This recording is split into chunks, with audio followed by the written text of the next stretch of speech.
인생은 전설 채널에 오신 것을 환영합니다. 오늘 이야기 바로 시작합니다. 아침 햇살이 유난히 기울어져 있었다.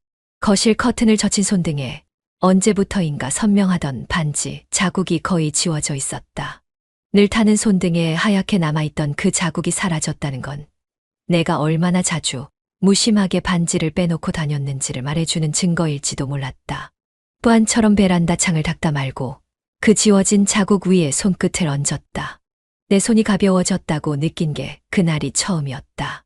당신, 오늘은 좀 늦나 봐. 응, 거래처 미팅 있어서. 유진은 어제 친구 집에서 잔다고 했고. 그래, 그럼 나도 점심은 나가서 대충 먹고 들어올게. 민재는 언제나 그랬듯 나긋했고 무심할 만큼 배려심이 깊었다. 잔소리를 하지 않았고 모든 일정을 내게 묻지도 강요하지도 않았다. 그게 고맙다고 생각했지만 문득 어떤 날엔 그 고요가 멍하게 느껴지기도 했다. 유진이 성인이 되고 나서부터는 집안에 기계 돌아가는 소리만 울렸다. 밥솥, 세탁기, 청소기, 냉장고, 사람 말소리는 잘 들리지 않았다. 어디쯤 가는데? 강남 쪽. 언니네 가게 잠깐 들렀다 오려고. 거짓말은 아니었다. 언니네 가게는 강남에 있었고 내가 그날 그곳 근처에서 시간을 보내려던 것도 맞았다. 다만 누구를 만나려는 건 굳이 말할 필요가 없다고 생각했다. 아니, 말하고 싶지 않았다. 민재는 눈을 마주치지도 않은 채 고개만 끄덕였고 나는 현관문을 열며 뒤돌아보지 않았다. 도어락이 잠기기 전 아주 작은 숨소리가 들린 것 같았지만 다시 닫힌 문 앞에서 나는 손등 위를 쓸어내렸다. 반지가 없어진 자리, 이상하게도 살갗이 더 매끄러워져 있었다. 허전했다. 그런데 그 허전함이 점점 익숙해지고 있다는 게 더 무서웠다. 아무 갈등도 없고 다정한 남편이 있는 집에서 나는 점점 빈틈을 찾고 있었다. 그건 어떤 설명도 달지 못할 이상한 갈망이었다. 가로수 그늘이 길게 들이운 거리였다. 오랜만에 혼자 나온 외출이었지만 어딘가 서툴렀다. 카페 입구에서 망설이고 있었을 때 누군가가 먼저 내 이름을 불렀다. 지연 씨 맞죠? 고개를 돌리는 순간 선글라스를 내린 얼굴. 도훈이었다. 한때 단체 미팅에서 한두 번 얼굴을 마주친 기억. 그보다도 예전에 내가 다녔던 문화센터의 인기 강사였던 남자. 그 사람의 이목구비는 시간보다 선명하게 다가왔다. 아, 도훈 씨. 진짜 오랜만이에요. 그래요. 지연 씨도 많이 달라졌네요. 분위기가 좀 다르다고 해야 하나. 그가 웃으며 턱을 기울였다. 그런 농담 같은 말에 웃는 건 오랜만이었다. 우리는 근처 조용한 커피숍 창가에 앉았다. 커피 한 모금이 목을 타고 넘어가는 동안 나는 그의 말투 하나하나에 묘하게 마음이 느슨해지는 걸 느꼈다. 요즘은 어때요? 여전히 살림만 하면서 지내요. 그게 딱히 달라진 건 없어요. 아이는 크고 남편은 바쁘고 저도 그냥 밥하고 빨래하고 뭐 그런 일상 속에 묻혀 있죠. 지금 그 말, 지연 씨 눈동자에서 지루함이 튀어나오는데요. 나는 머쓱하게 웃었고 그 웃음은 동시에 약간의 경계심을 씻어냈다. 사람은요, 자신을 바라보는 눈이 없으면요, 유리창에 비친 자기도 못 알아봐요. 그의 말은 놀랍도록 정확했다. 나는 대답하지 못했다. 그 순간 고개만 끄덕였을 뿐. 남편 말고 지연 씨를 보는 사람 필요하지 않아요? 순간 내 손등 위에 빈 반지 자국이 다시 떠올랐다. 그 말은 달콤하지 않았다. 다만 너무 정확해서 아팠다. 도훈은 더 묻지 않았고 나도 더 설명하지 않았다.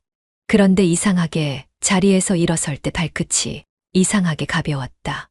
내가 웃고 있었기 때문이다. 그게 참 오래된 감정 같았다. 그날은 평일 오후였다. 햇살은 맑았고 창밖으로 봄바람이 흔들리던 테라스엔 사람이 없었다. 도훈은 와인을 시켰고 나는 원래 마시지 않던 술을 3잔 넘겼다. 미지근해진 와인 잔을 손으로 굴리며 웃고 있었는데 그 웃음이 멈춘 건 도훈의 눈빛 때문이었다. 지연아, 웃는 얼굴에 그늘이 젖어 보여. 나는 그게 오래전부터 이상했어. 그런 말 하면 술 더 마셔야 돼요. 그럼 마시자. 기분 따라가는 게 제일 좋은 거니까. 오후 3시 우리는 카페 옆 골목의 모텔로 들어갔다. 처음엔 커피라도 더 마시자고 했던 말이었지만 굳이 커피를 마셔야 할 이유가 없어졌다는 걸 나도 그도 알고 있었다. 방문이 닫히자 도우는 나를 보며 수건을 건넸다. 샤워할래? 아니면 그냥 누워도 돼. 나는 그 말에 대답하지 않고 욕실 문 앞에 섰다. 욕조에 물을 받지도 않고 그냥 물을 틀었다. 손끝에 떨어지는 물이 시끄럽게 들렸다. 뺨을 적시고 나올 즈음 수건 하나만 몸에 감은 채 거울 앞에 섰다. 그때 처음 나도 내가 얼마나 많이 무너져 있었는지 알았다. 침대 위에 앉아있던 도우는 눈을 피하지 않았다. 그가 내게 다가와 수건 끝을 가볍게 잡았다. 민재랑은 안 했잖아, 요즘. 그치. 나는 대답하지 않았다. 숨이 들썩였고 어깨는 천천히 떨렸다. 그런 나를 도훈이 끌어안았다. 침대 옆 스탠드가 쓰러졌고 얇은 이불 위로 눕는 순간 내 안에 남아있던 마지막 선이라는 감각이 지워졌다. 괜찮아. 지금 내가 나한테 오고 있다는 거 그게 다야. 하지 마요. 이런 말 더 위험해져. 근데 지연아, 넌 지금 너무 살아있어 보여. 나는 그게 좋아. 손이 먼저 움직였고 키스가 이어졌다. 그 입맞춤은 불안했고 동시에 너무 정확했다. 한 번도 민재에게서 느껴본 적 없는 감각이었다. 목덜미에 남은 입김, 흘러내린 셔츠 소매, 맨살에 닿은 손끝 하나하나가 내 아내라는 이름을 천천히 지우고 있었다. 나는 아무 말도 하지 않았지만 거부하지도 않았다. 도훈의 몸 아래에서 나는 지연이라는 이름으로 처음 날고 있었다.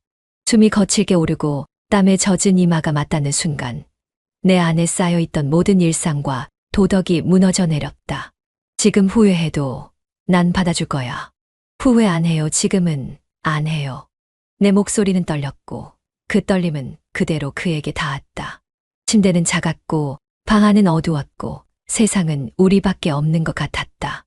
그날 이후 난 그 방으로 몇 번 더 갔다. 그리고 아무 일도 없었다는 듯 집으로 돌아왔다. 민재는 늘 그랬듯 나를 안기고 아이는 각자의 방으로 들어갔다. 그리고 나는 다시 남의 셔츠를 입고 잠들었다. 아침이었다. 눈은 떠졌지만 몸은 움직이지 않았다. 커튼 틈으로 들어온 빛이 방 안을 얇게 갈랐고 시트는 어젯밤보다 더 어지러워져 있었다. 내 손끝엔 아직 남의 체온이 묻어있는 듯했고 베개 자락을 움켜쥔 손엔 이유 없이 힘이 들어갔다. 민재는 이미 나가 있었다. 거실엔 텔레비전 소리가 켜져 있었고 싱크대엔 한 잔 마시다만 커피잔이 놓여 있었다. 그는 아무것도 묻지 않았다. 밤새 어디 있었냐는 말도, 전화 몇 번 했다는 짜증도, 문 늦게 열고 들어온 걸 들었다는 말도 단 하나도 없었다. 나는 오히려 그게 다행이라고 생각했다. 그래, 묻지 않아서 다행이라고. 하지만 그 다행이 가슴 한가운데서 묘하게 비틀리고 있었다. 민재가 방 안에 들어왔을 땐 나는 이미 눈을 감고 누워 있었다. 그도 말 없이 옷을 갈아입고 소파에 누웠다. 그날 밤 나는 그의 얼굴을 보지 못했다. 다음 날 아침 딸은 부스스하게 눈을 비비며 주방으로 들어왔다. 나는 토스트를 굽고 있었고 그녀는 내 뒤에서 멈췄다. 엄마 화장 진해졌네. 요즘 왜 이렇게 예뻐졌어? 그 말에 손이 멈췄다.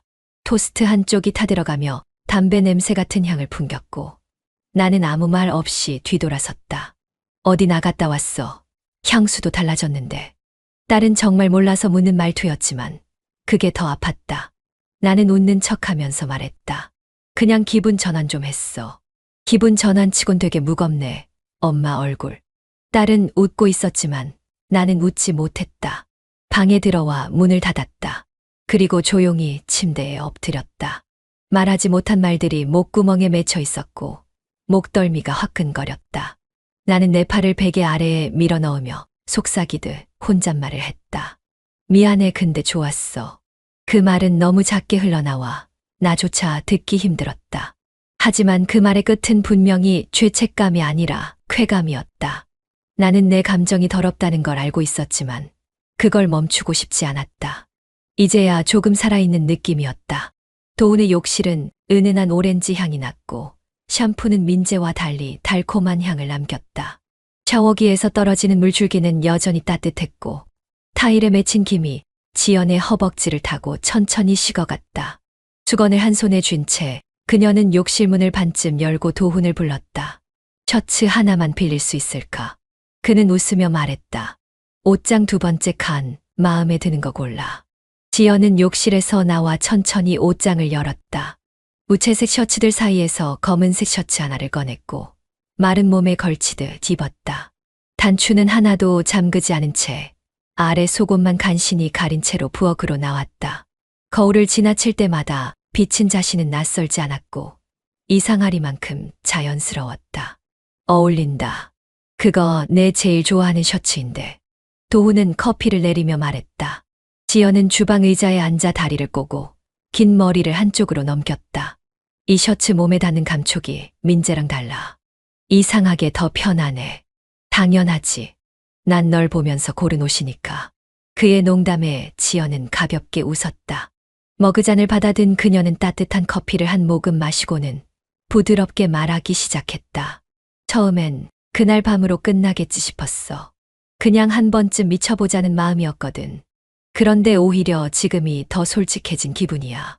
그럼 너한테 묻고 싶어. 지금 이 순간 민재 생각나? 지연은 웃지도 표정을 굳히지도 않은 채 말했다.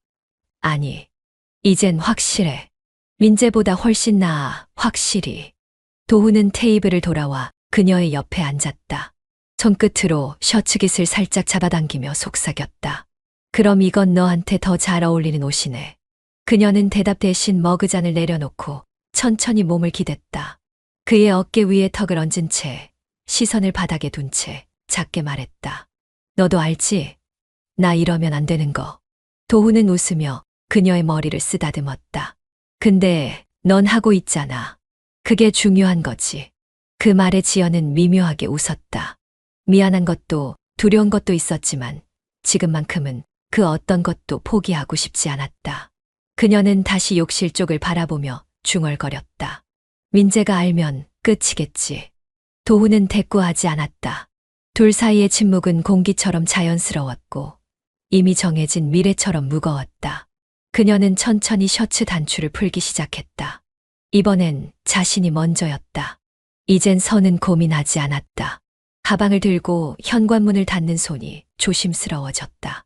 그 누구도 쳐다보지 않아도 지연은 스스로 도둑처럼 움직이고 있다는 걸 알았다. 발소리는 조용했고 코트에 단추는 거울 앞에서 두 번씩 다시 잠갔다.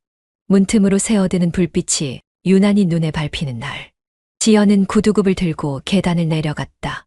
도훈과의 연락은 더 잦아졌고 짧은 통화조차 중독처럼 달았으며 이제는 둘 사이에 언제 볼까, 가 아닌 어디까지 다 볼까, 가 중심이 되었다. 호텔 예약 앱을 두고 나란히 누운 날 도훈이 말했다. 주말엔 멀리 가자.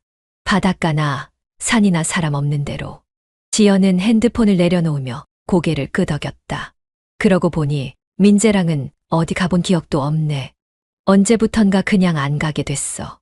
도훈은 웃으며 다리를 엇갈려 눕고 말했다. 난 안 가게 되는 게 아니라 같이 있고 싶어지는 거야. 그 차이는 크지. 지연은 대꾸하지 않았다. 그저 그의 목덜미에 얼굴을 묻으며 그 차이를 외우듯 곱씹었다. 토요일 아침 지연은 일찍 준비를 마쳤다. 남편 민재는 식탁에 앉아 신문을 넘기고 있었고 딸 예지는 물을 마시며 그 모습을 흘낏 바라봤다. 지연이 외투를 들고 나가려던 순간 예진이 물었다. 엄마, 요즘 집에 왜 이렇게 없어? 순간 지연의 걸음이 멈췄다. 민재는 신문을 내리지 않은 채 부드럽게 말했다. 요즘 바쁘신가 보지. 지연은 웃으며 모르는 척 대답했다. 친구가 일이 좀 많아서 같이 도와주는 중이야. 예진은 가만히 엄마를 쳐다보다가 물었다. 그 친구, 이름이 뭐예요? 지연은 눈을 피하며 신발을 신었다. 안 물어봐도 될 이름이야.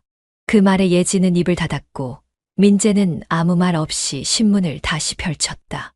그 짧은 정적이 더 날카롭게 느껴졌고 지연은 문을 닫으며 속으로만 중얼거렸다. 모두 다 알고 있을지도 모르겠네.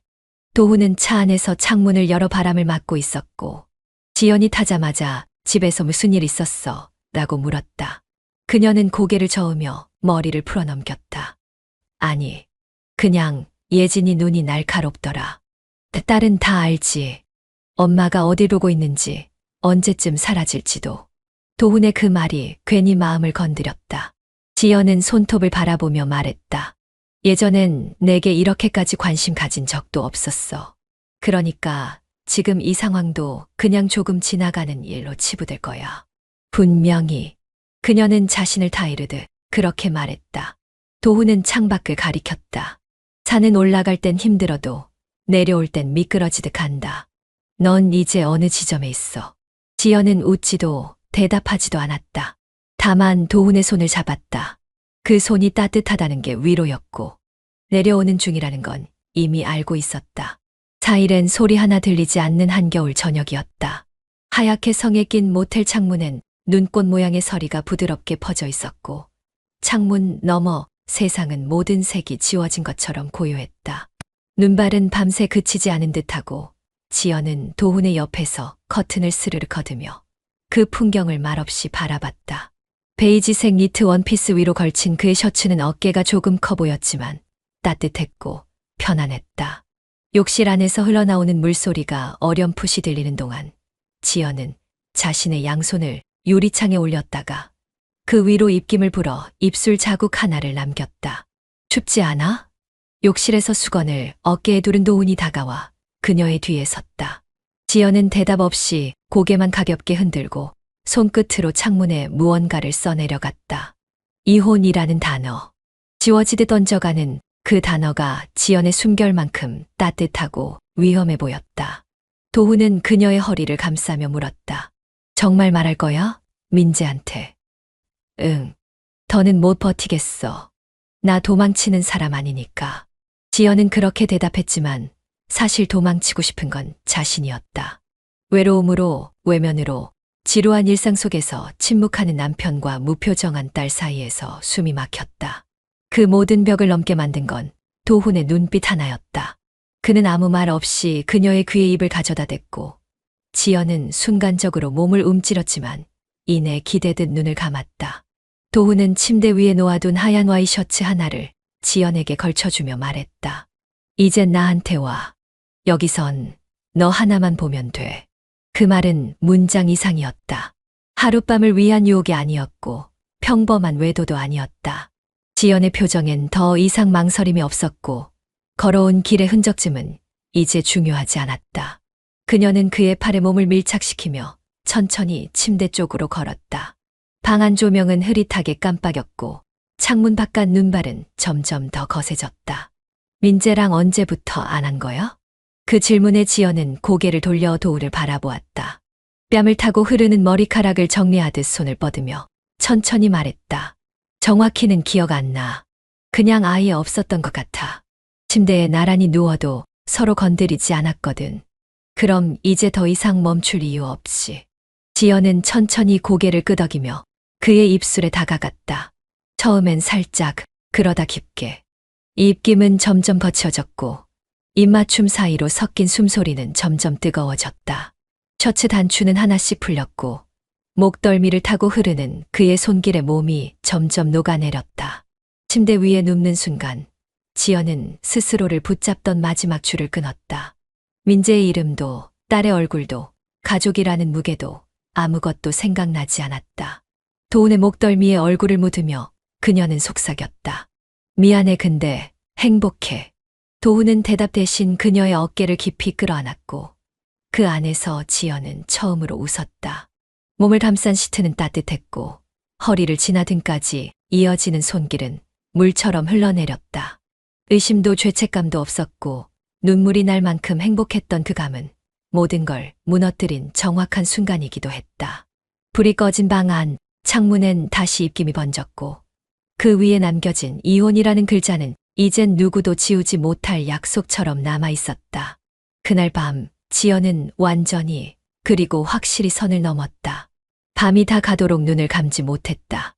지연은 베개 싯을 끌어안은 채로 침대 끝에 걸터 앉아 있었다. 도훈의 손길이 지나갔던 어깨는 여전히 얼얼했으며 욕망이란 이름으로 밀어붙였던 선택이 이제는 문턱처럼 서 있었다. 민재의 얼굴을 떠올리면 마음이 저리긴 했지만 더는 이 삶을 이어가고 싶지 않았다. 무엇보다도 민재는 묻지 않을 거란 확신이 있었다.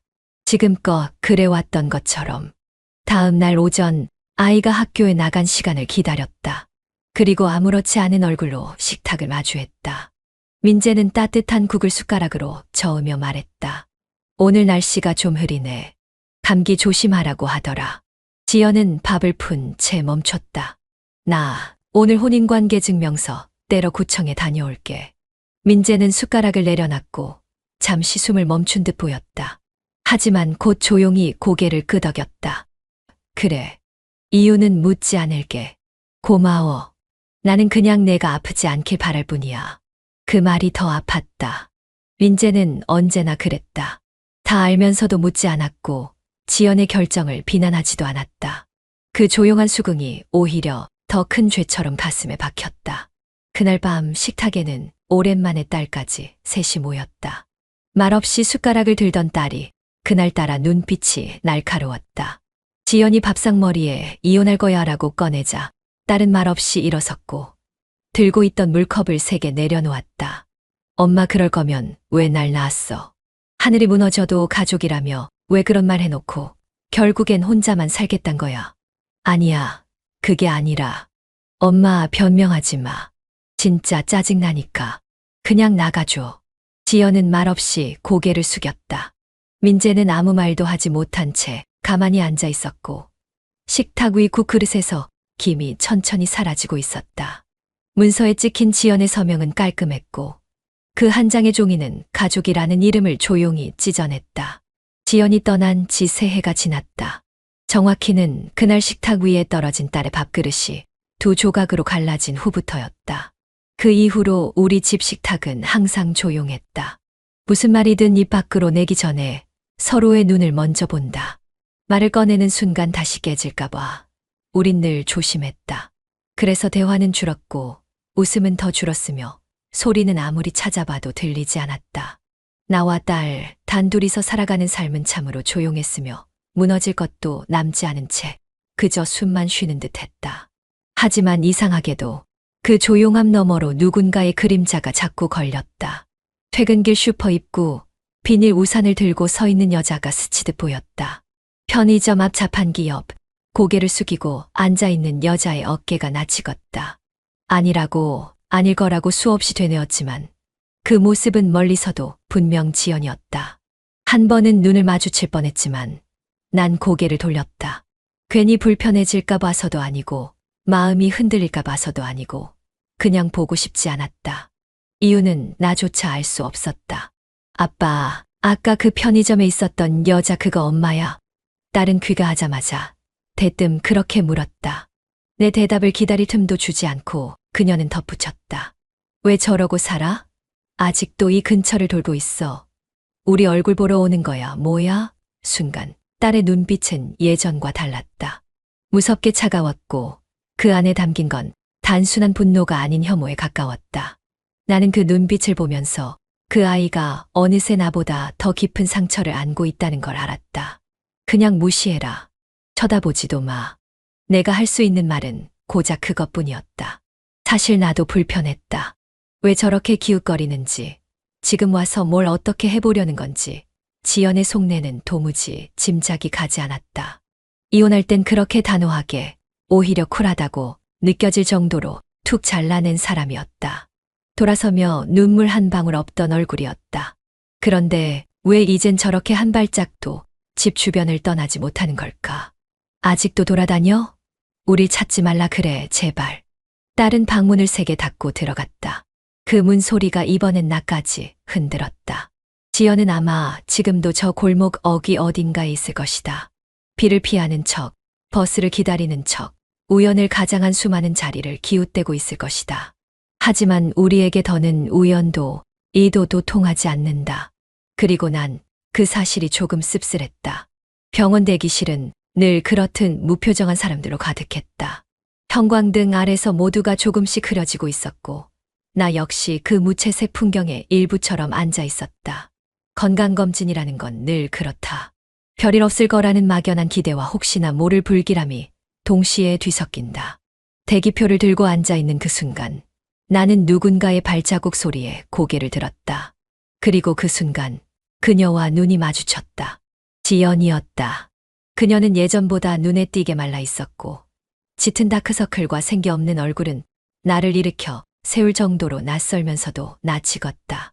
그런데 그녀의 오른손엔 목발이 들려 있었고 왼다리는 완전히 딛지 못한 채 조심스럽게 바닥을 더듬고 있었다. 나는 어떤 말도 떠오르지 않은 채 그저 자리에서 일어났다. 그녀 역시 몇 초간 나를 멍하니 바라보다가 고개를 돌리려다 멈췄다. 너 여기 왜? 내 목소리는 이상하게 자꾸 거칠었다. 마른 침을 삼킨 듯 입안이 말라 있었다. 지연은 입술을 눌렀다가 떼며 대답했다. 건강검진 좀 받아보려고. 요즘 자꾸 숨이 차서. 그 말에 나는 처음으로 그녀를 천천히 훑어봤다. 걷는 것조차 힘겨운 몸, 축 처진 어깨, 들쭉이는 숨결. 그러다 다시 한쪽 다리를 살피게 됐다. 필체 없이 목발에 의지의 병원에 혼자 왔다는 사실이 괜히 나를 찌르는 듯했다. 그 다리는 왜 그래? 그녀는 작게 웃었다.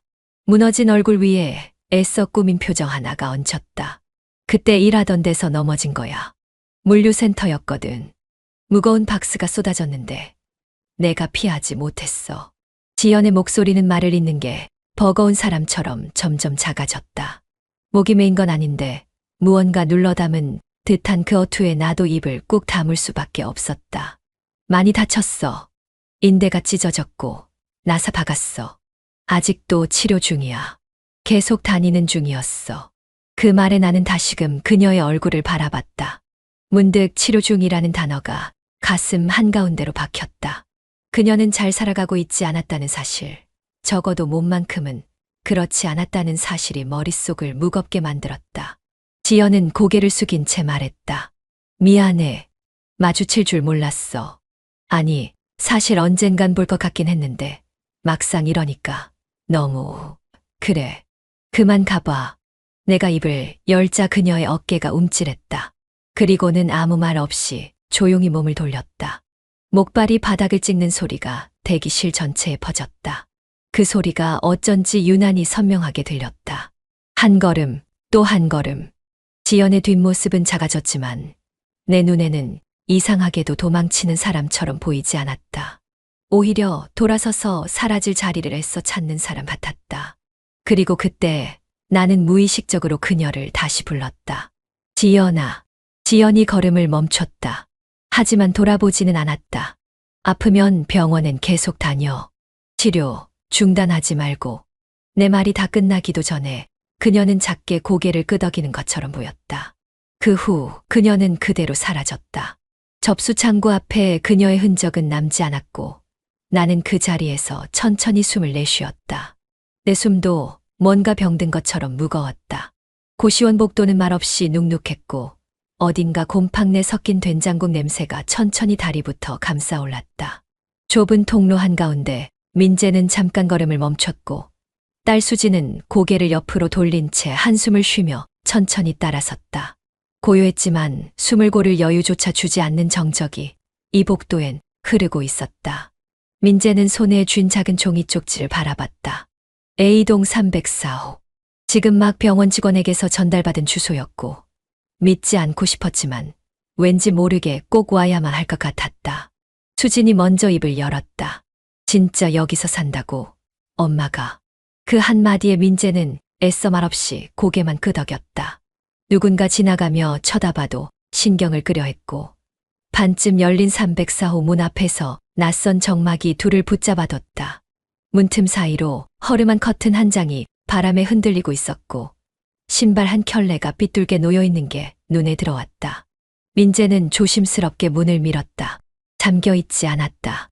문이 삐걱이며 조금 열리자 가장 먼저 냄비에 눌어붙은 탄 밥 냄새가 코를 찔렀다.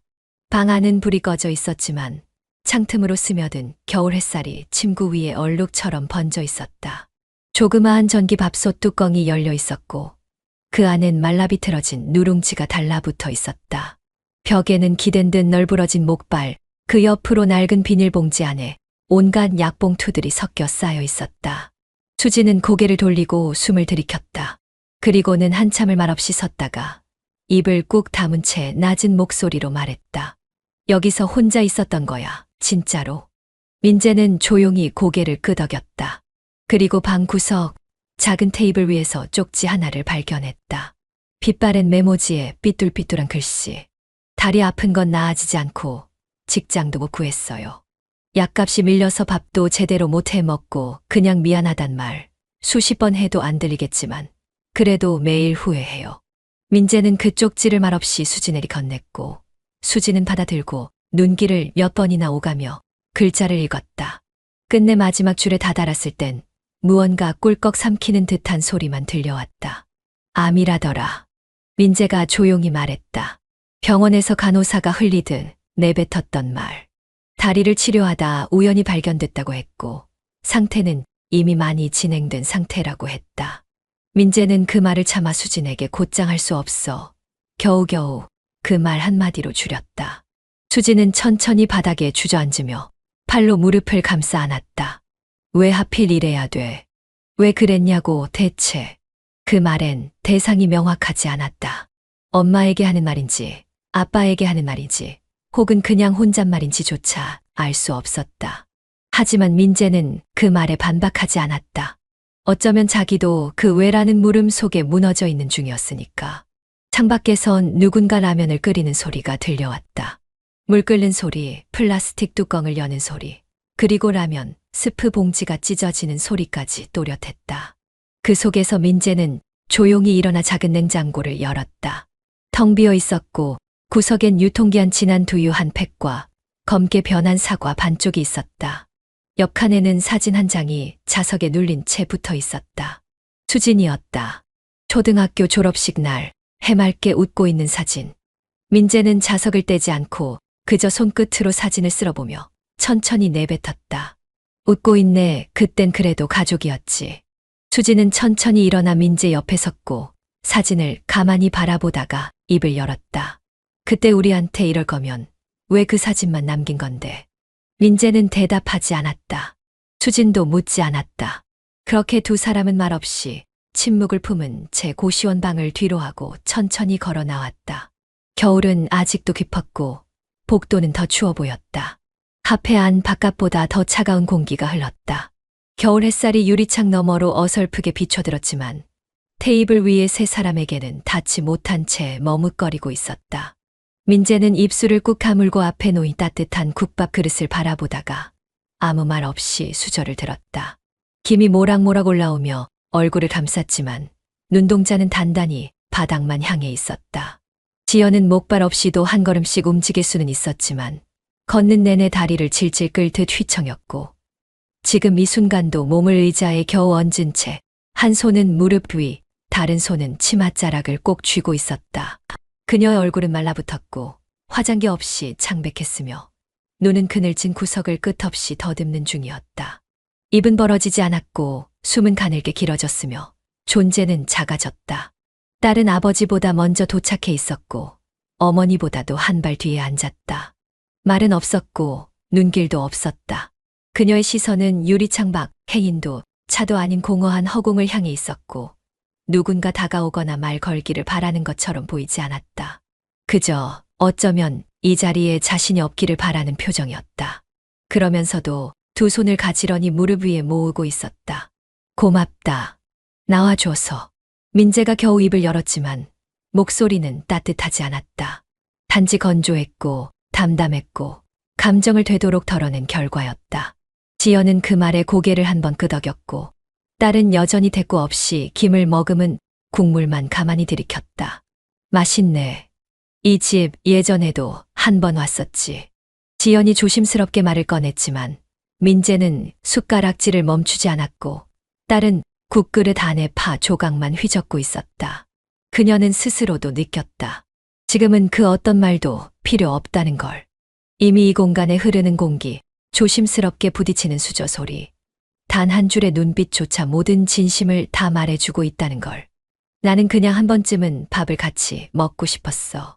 지연의 목소리가 떨리자 민재는 비로소 고개를 들었고 딸도 아주 짧게 눈을 마주쳤다. 그러나 그 시선은 따뜻하지 않았고 눈빛은 길지 않았다. 도리어 이건 연민도 아니고 용서도 아니야라는 말 없는 선언 같았다. 이게 뭐예요? 갑자기 왜 이러는 거예요? 우리가 이걸 받아줘야 해요? 딸의 목소리는 예상보다 낮고 단호했다. 감정이 억눌려 있었지만 그 억눌림 자체가 분노의 형태였다. 지연은 그 말에 대꾸하지 못했고 눈동자만 깜박이며 수저를 내려놓았다. 그냥 내 얼굴이 사라지기 전에 너희 앞에 한 번쯤 서 있고 싶었어.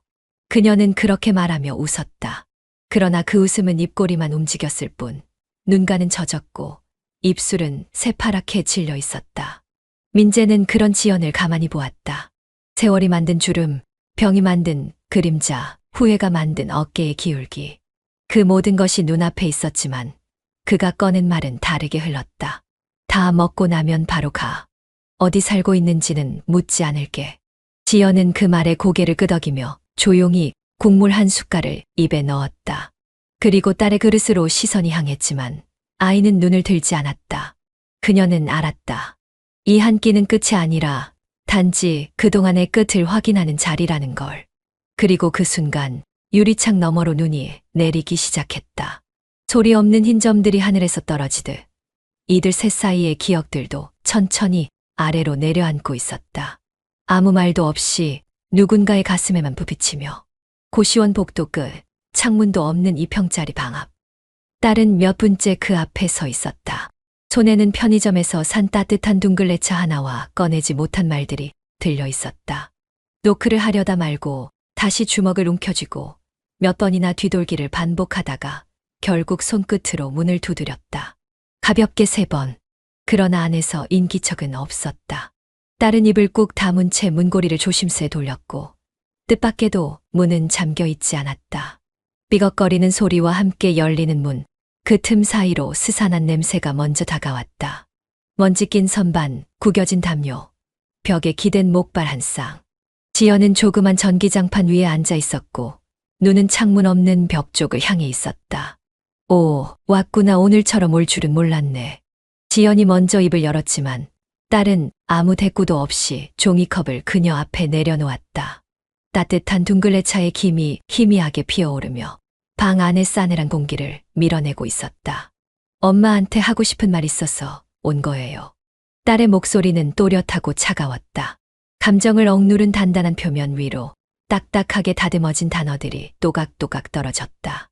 지연은 무릎 위에서 손을 내렸다가 다시 천천히 종이컵을 들어 올렸다.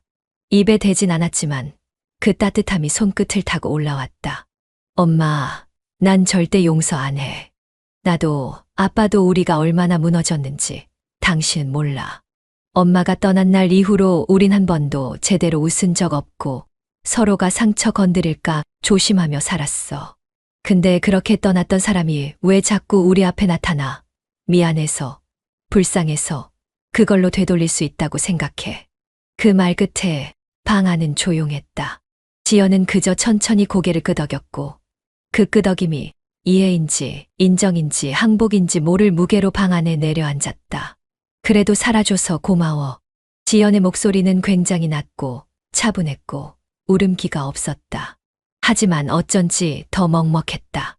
딸은 그 말을 듣는 순간 방바닥에 비친 엄마의 그림자를 피해 시선을 돌렸다. 눈물이 떨어질까봐 고개를 숙이지도 못하고 들지도 못한 채 입술만 깨물었다. 이 말 하러 온 거예요. 그러니까 다시는 우리 앞에 기대하지 마요. 엄마가 원했던 가족은 이제 없으니까. 그건 엄마가 버렸던 거니까요. 그녀는 그렇게 말하고는 방을 나섰다. 지연은 아무 말도 붙잡지 않았고 문도 닫지 않았다.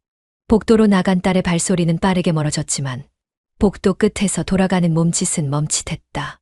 고개를 휙 돌려 다시 안을 보지는 않았지만 눈끝은 벌써 젖어 있었다. 방 안에는 아직도 둥글레차의 온기가 남아 있었고 지연은 그 컵을 품에 안듯 끌어안았다.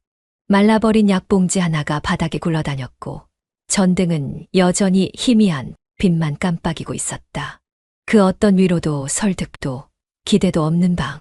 그래도 딸의 방문은 지연에게 하나의 문을 다시 열어준 듯한 착각을 줬다. 문은 닫히지 않았다는 걸, 자신이 닫지만 않는다면 어딘가에 작은 틈이 생길 수 있다는 걸. 그 착각이 희망이 되길, 아니 그 착각이라도 오래 머물길. 지연은 오늘만큼은 그렇게 믿고 싶었다. 병원 복도는 늘 그렇듯 말수가 적었다. 간호사들의 구두 소리, 환자의 신음, 텔레비전에서 흘러나오는 자막 없는 영상들. 모두가 자신만의 시간을 견디는 듯한 고요함이었고 그 한가운데 민재는 혼자 앉아 있었다.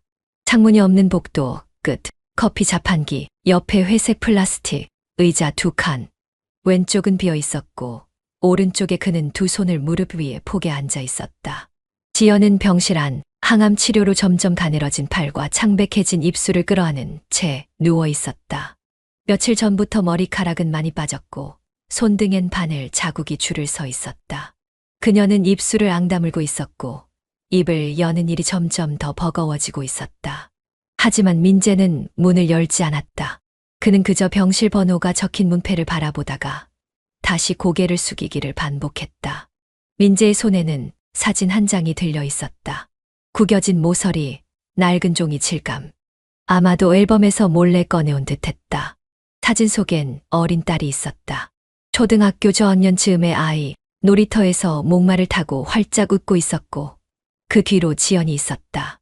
젊고 건강하고 환하게 웃던 시절의 지연. 두 사람은 거짓 없는 눈으로 서로를 바라보고 있었고 그 사진은 여전히 시간을 멈춘 채였지만 이 복도는 계속 흐르고 있었다. 문이 살짝 열리는 소리가 났다. 간호사가 물수건을 들고 병실로 들어가며 민재에게 눈인사를 했다. 그는 조용히 고개를 끄덕였고 다시 손에 쥔 사진을 바라보았다. 그리고 천천히 일어나 병실 문을 밀어 조금 열었다. 지연은 눈을 감고 있었지만 민재의 인기척에 눈꺼풀이 살짝 떨렸다. 지연아. 민재는 문 너머로 조용히 말했다. 그 말은 들어가지 않았고 문도 끝내 완전히 열리지 않았다. 그저 그 틈 사이로 사진 한 장만이 스르르 병실로 미끄러지듯 들어갔다. 민재는 다시 복도 의자에 앉았고 고개를 떨군 채 긴 숨을 토해냈다. 얼마 후 병실 안에서 아주 희미한 소리가 들려왔다. 그 사진 언제 꺼낸 거야? 지연의 목소리는 거의 속삭임처럼 흐릿했다. 그 말에 민재는 복도에서 작게 대답했다. 오래됐어. 그때가 너랑 애가 제일 많이 웃던 때였으니까. 그땐 나도 좋았어. 진짜 많이. 응. 나도 알아. 짧은 대화가 끝난 후 다시 고요해졌다. 복도에는 누군가의 휠체어가 지나가는 소리, 엘리베이터가 열리는 소리, 그리고 수액통 바퀴가 바닥을 긁는 소리가 잇따랐다. 하지만 민재는 아무것도 듣지 못한 듯했다. 그는 눈을 감고 앉아 있었고 그 눈꺼풀 아래엔 더는 책임도 분노도 남아있지 않았다. 다만 오래된 시간만이 거기 눌어붙어 있었다. 병실 안, 지연은 두 손으로 사진을 꾹 쥐고 있었다. 그 손끝이 떨리고 있었지만 눈물은 흐르지 않았다. 그저 입술을 깨문 채 사진 속 딸아이의 미소를 오래도록 바라보고 있었다. 아직도 웃을 수 있을까?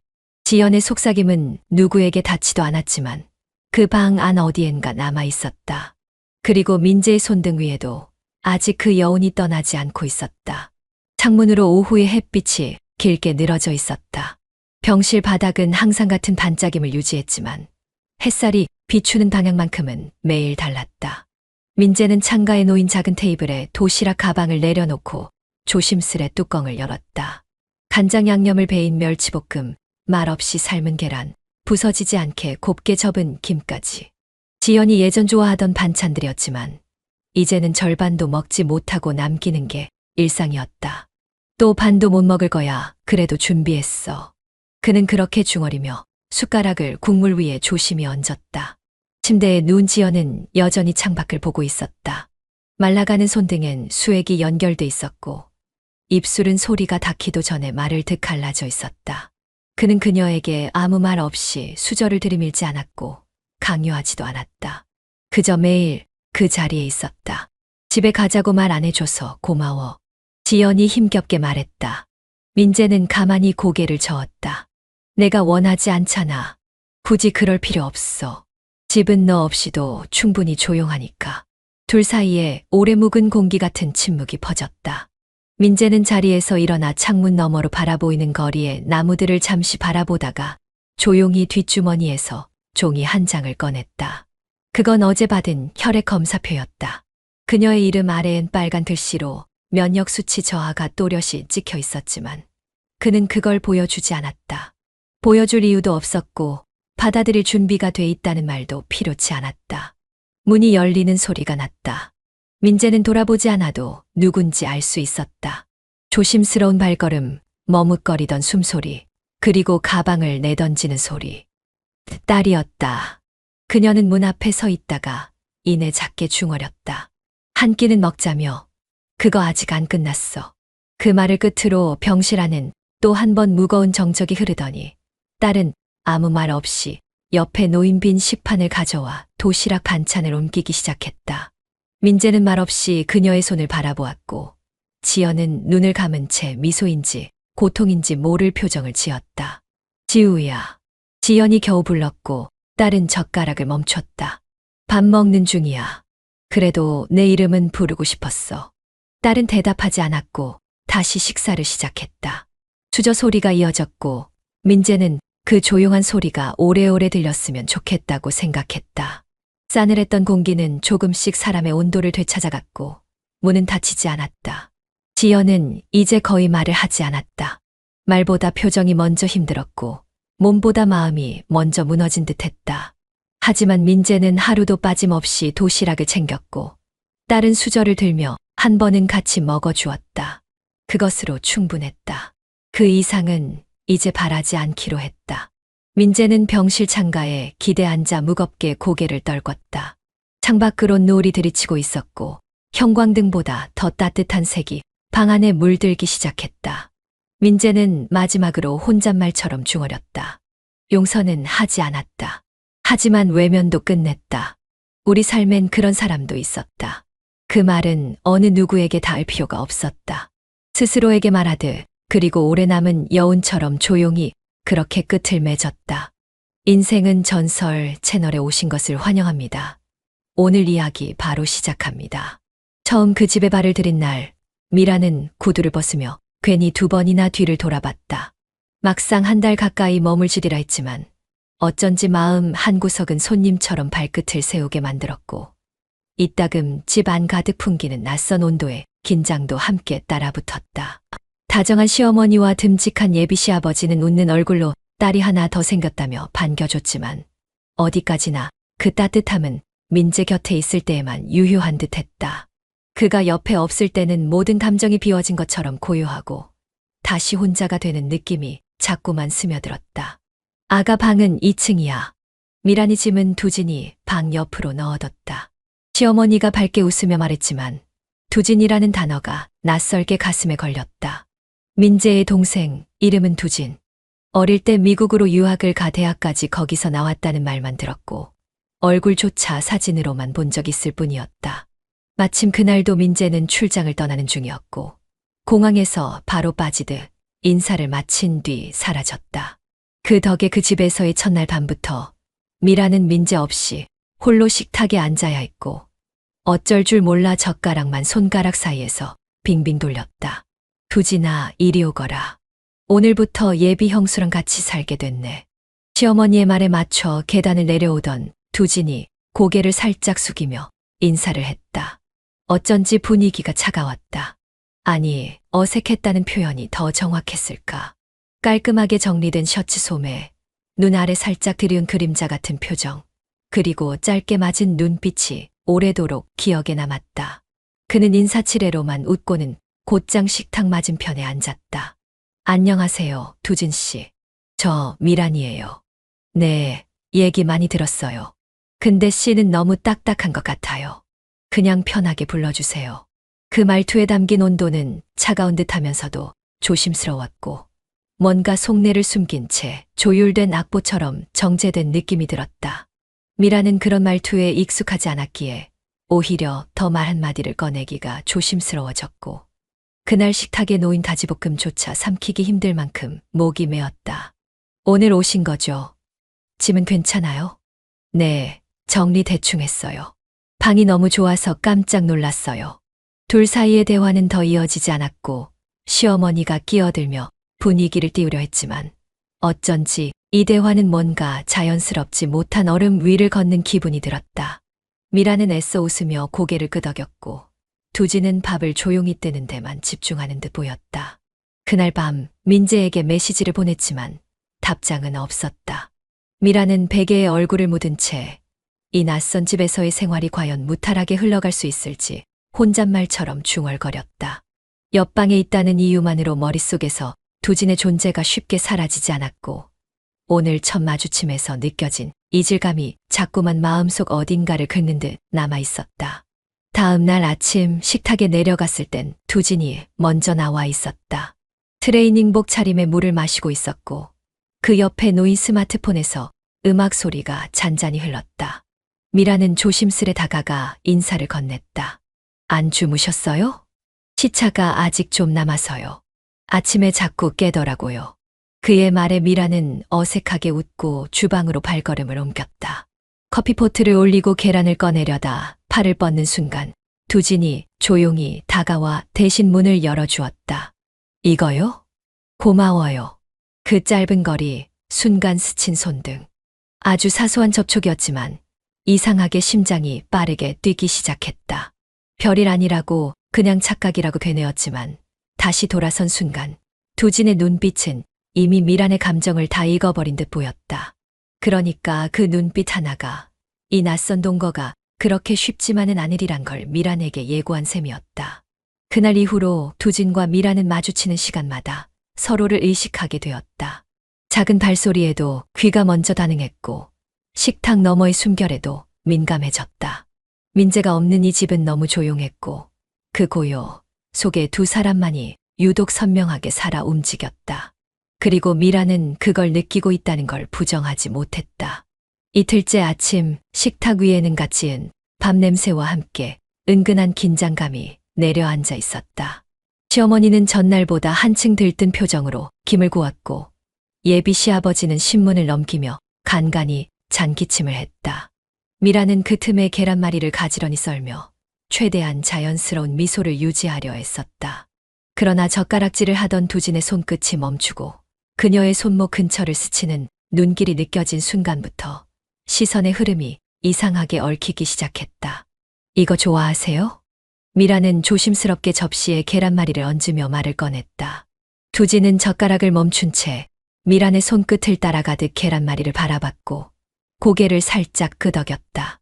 계란은 뭐 옛날부터 좋아했어요. 근데 이렇게 딱 맞게 익히긴 쉽지 않죠. 아, 그냥 중불에 오래 익히면 돼요. 안 타게. 짧게 이어진 대화였지만 말끝마다 조금씩 쌓이는 온도차가 묘하게 마음에 걸렸다. 두진은 미란의 손끝을 바라보며 말을 이었고 미란은 자꾸만 그의 눈과 마주치지 않기 위해 밥에 시선을 고정했다. 시어머니가 미소 띤 얼굴로 둘이 벌써 친해졌나 보네라고 말하자 두 사람은 동시에 고개를 들었고 그 순간 또 한 번 눈이 마주쳤다. 하지만 이번엔 피하지 않았다. 두진은 천천히 아주 오래도록 미란의 눈을 들여다봤고 미란은 자신도 모르게 숨을 멈춘 채 말없이 고개를 숙였다. 그 짧은 눈맞춤 사이로 이상한 감정이 비집고 들어왔다.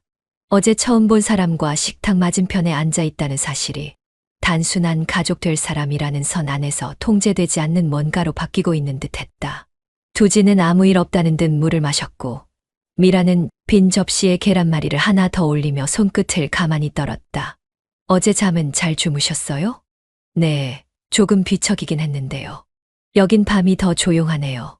그 말이 끝나고도 식탁 위에는 길게 여운이 남았고 시어머니는 밥그릇을 들며 다른 화제로 넘어가려 했지만 그 순간조차 미란의 귀에는 두진의 말투만이 맴돌았다. 딱히 특별할 것 없는 대화였는데도 이상하게 그의 목소리는 귓가에 오래 남았다. 단정한 표정에 가려진 눈빛 속엔 무언가 더 많은 이야기를 품고 있는 듯했고 그런 모호함이 미란을 더 긴장하게 만들었다. 다 먹고 일어나던 찰나 두진이 젓가락을 내려놓으며 미란을 향해 말을 건넸다. 계란말이 진짜 괜찮았어요. 어쩐지 자주 생각날 것 같네요.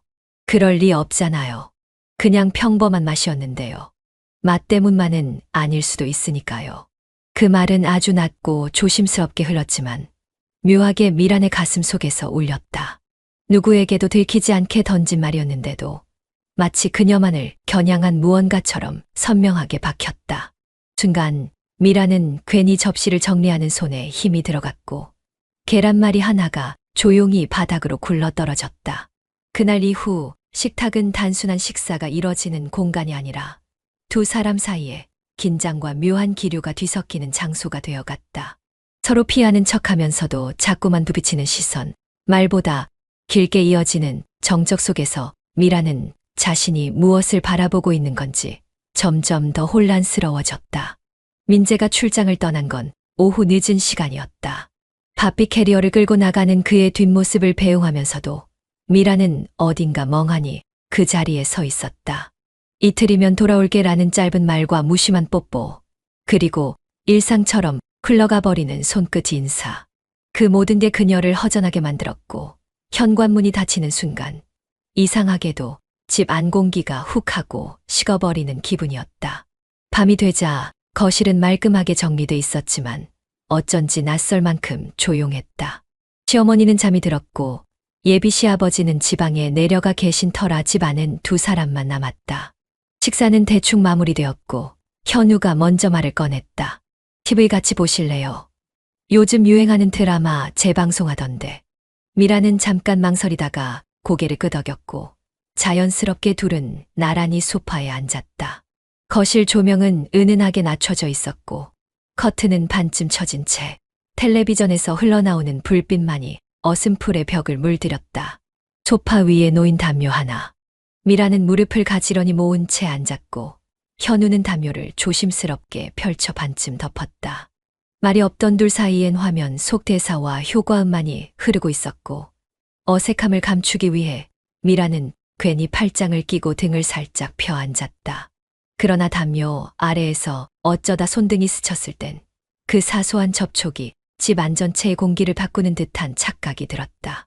놀랄 만큼 천천히 조심스럽게 스친 손등. 그리고 둘 중 누구도 먼저 손을 치우지 않았다. 미라는 망설이는 척하면서도 그 온기를 인지하는 순간부터 아무 말도 할 수 없었다. 자리를 바꾸거나 손을 피할 수 있었지만 그러지 않았고 그 선택이 곧 작은 허락처럼 느껴졌다. 현우는 고개를 돌리지 않은 채 낮게 속삭였다. 춥지 않아요? 그 한마디에 미라는 숨을 삼켰고 애써 웃어 보이며 고개를 살짝 저었다. 괜찮아요. 근데 공기 좀 다르네요. 밤 되니까. 낮에는 햇살이 사람을 눌러주는 느낌인데 밤은 사람 속을 그냥 열어버리죠. 안 그러세요? 글쎄요, 아까까진 그냥 고요하다고만 느꼈는데 지금은 좀 무겁네요. 말끝이 흐려졌고 현우는 그 말을 가만히 들으며 담요를 조금 더 끌어당겼다. 스치던 손등이 아주 천천히 밀리듯 붙었고 미라는 무릎을 옆으로 살짝 옮긴 뒤 시선을 화면에 고정했다. 하지만 드라마 내용은 한 귀로 흘러들어갔고 손끝에서부터 올라오는 기묘한 감각이 마음을 흔들기 시작했다. 형이 없으니까 집이 좀 낯설죠. 그건 그런 것 같아요. 민재는 원래 이렇게 자주 출장을 다녀요? 네. 원래 일이 많기도 했고요. 저는 오히려 낯선 사람보다 익숙한 사람이 없는 게 더 불편한 쪽이라서. 익숙한 사람. 그러니까 지금 이렇게 마주보고 있는 것도 이상한 거죠. 전 누군가를 집에서 이렇게 가깝게 느껴본 게 진짜 오래됐거든요. 그 말에 미라는 한동안 아무 말도 하지 못했다. 감정을 조절하려 했었지만 머릿속에선 이상하게 온도 높은 이미지들이 그려지기 시작했다.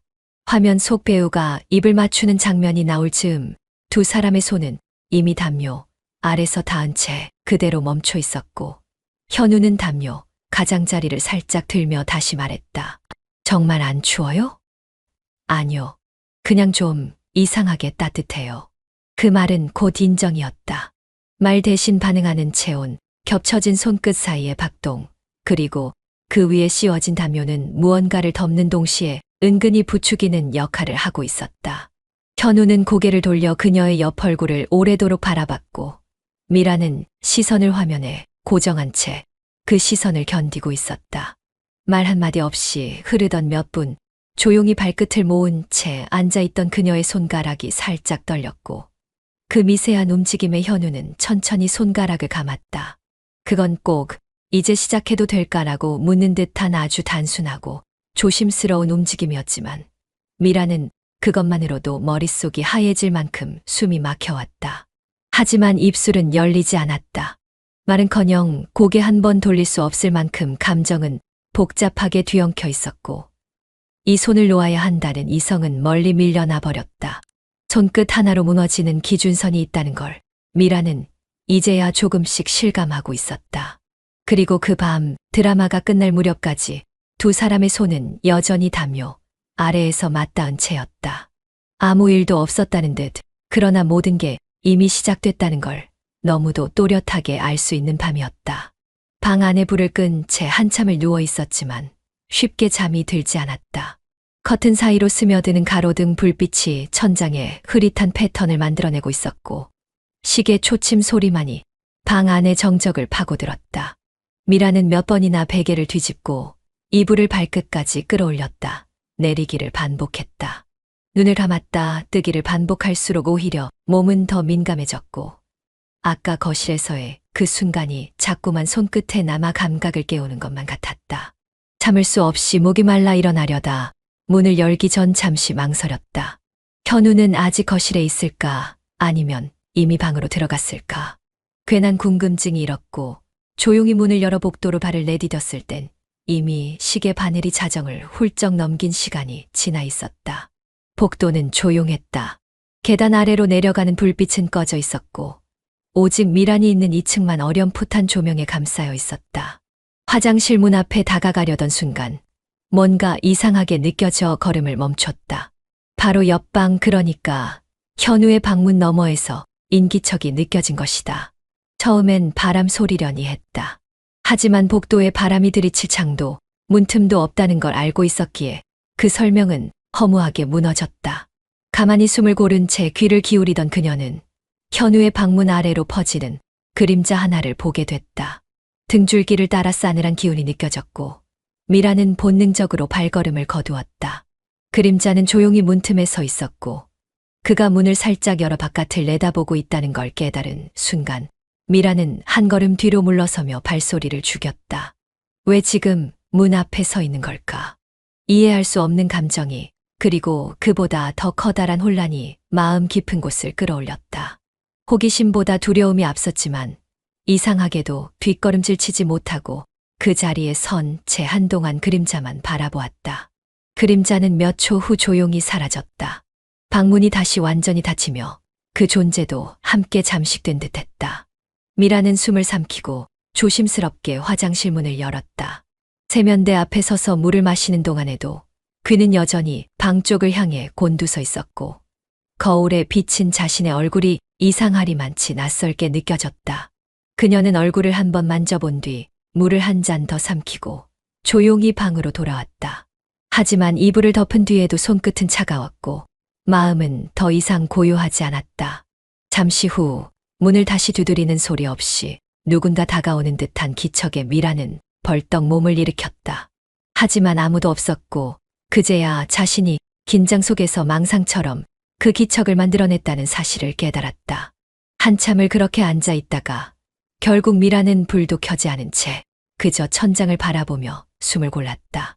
이해할 수 없는 건 그 순간 느껴진 긴장보다 문틈 너머 그림자의 존재를 분명히 인지하고 있었음에도 전혀 놀라지 않았다는 점이었다.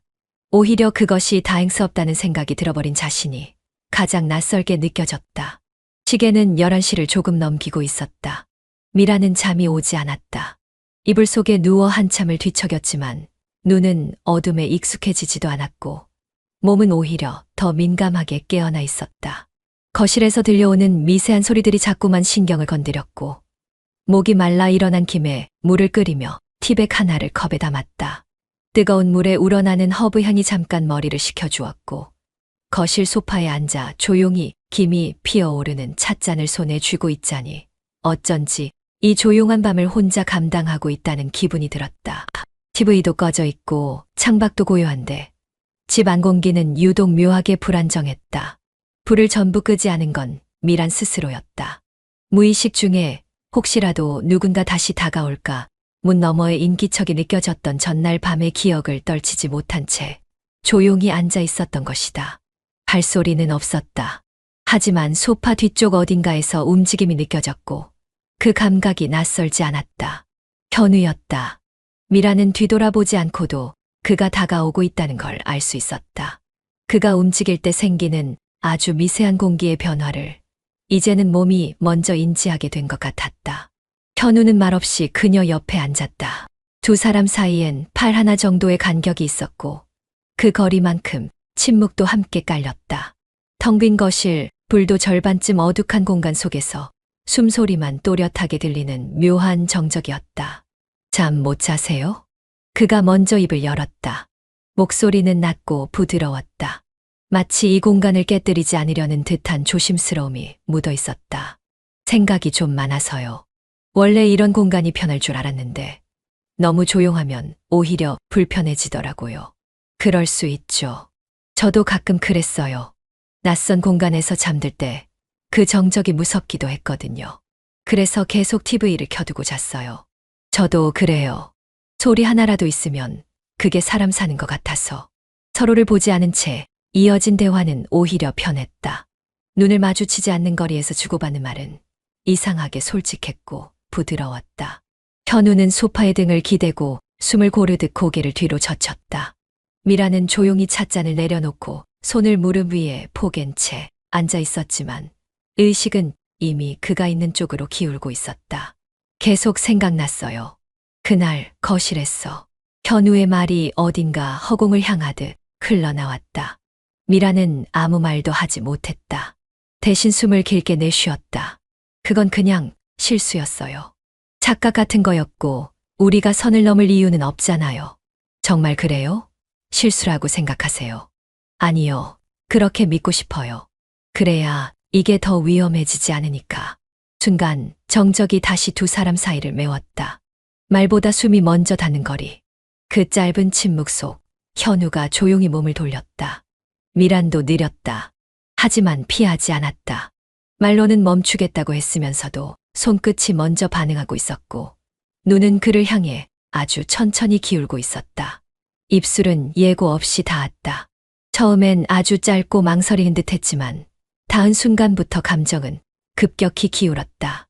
현우는 미란의 얼굴을 감싸듯 한 손을 올렸고 미란은 본능처럼 눈을 감았다. 숨이 막히는 듯한 고요 속 둘은 서로의 입술을 찾았고 그 안에서 억눌러 왔던 감정이 한꺼번에 터져나왔다. 이러면 안 돼요, 진짜. 입술을 떼며 미란이 말했지만 그 말에 담긴 온도는 도리어 너무 약했다. 안 되는 거 알아요. 알아서 더 멈추기 힘들어요. 현우는 그녀의 눈을 마주보며 대답했고 그 속엔 어느새 포기한 듯한 열기와 확신이 동시에 담겨 있었다. 입맞춤은 또 한 번 이어졌다. 이번엔 더 길고 깊게. 시간 개념도 방해받을 것이라는 두려움도 모두 사라진 듯했다. 그리고 어느 순간 미라는 자리에서 일어났다. 말없이 단지 숨을 고르며 천천히 거실을 빠져나갔다. 뒤를 돌아보지 않았지만 발끝에 느껴지는 감정의 잔열은 쉽게 가시지 않았다. 방에 돌아와 문을 닫고 등을 기댔을 땐 무너진 고요가 다시 미란을 휘감았다. 입술이 아직도 뜨겁게 떨리고 있었고 손끝이 스친 감촉은 현실인지 꿈인지 모를 만큼 선명했다. 그리고 그녀는 알았다. 이제 되돌릴 수 없다는 걸. 새벽 3시. 거실에 불은 꺼져 있었고 복도는 고요한 어둠에 잠겨 있었다. 시계의 초침마저 멈춘 듯한 그 시간, 누군가의 발소리가 아주 조심스럽게 복도를 건너고 있었다. 현우였다. 그는 양말을 신은 발끝에까지 신경을 곤두세우며 2층으로 올라왔고 조심스레 서윤의 방문 앞에 섰다. 마치 무언가를 훔치러 온 사람처럼 아니면 스스로 도둑이 된 기분처럼 그는 손을 뻗지도 못한 채 가만히 서 있었다. 문은 닫혀 있었고 안쪽에 불빛은 없었다. 하지만 안에 사람이 있다는 걸 그는 감으로 알고 있었다. 서윤은 아직 자지 못했을 것이다. 현우는 확신했다. 자신처럼 그녀도 눈을 감지 못한 채 이 방 안 어딘가에서 고요히 숨을 참고 있을 거라고. 그는 문 앞에 조용히 서 있었다. 숨을 들이쉬었다가 몇 초나 지나서야 다시 내쉬었고 손을 들었다가 다시 내리는 걸 반복했다.